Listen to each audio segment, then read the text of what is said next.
All right, kiddos, here we are with Unit 6, linear equations, the heart of Algebra 1, and at the heart of linear equations is rate of change. So the rate of change is one number that compares two changing quantities. All right, so you need to compare two different points, and when we compare, we use a fraction to compare. Look for something that you can phrase with the word per.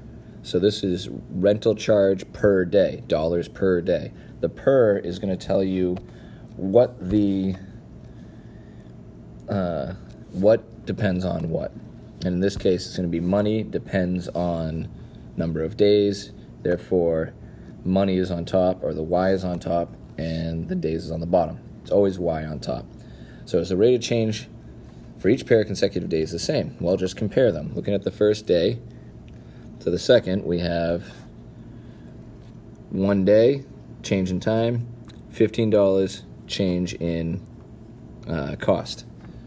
Another one, day 2 to 3, 1 day change, $15 change in cost. So yes, they are all the same. And the rate of change is change in y over change in x, which is $15 for each day.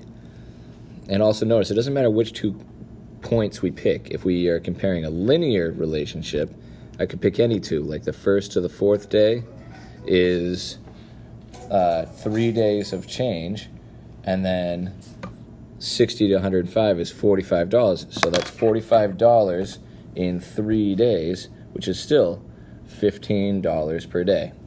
So what does that mean? Well, that's what it represents, is the $15 per day.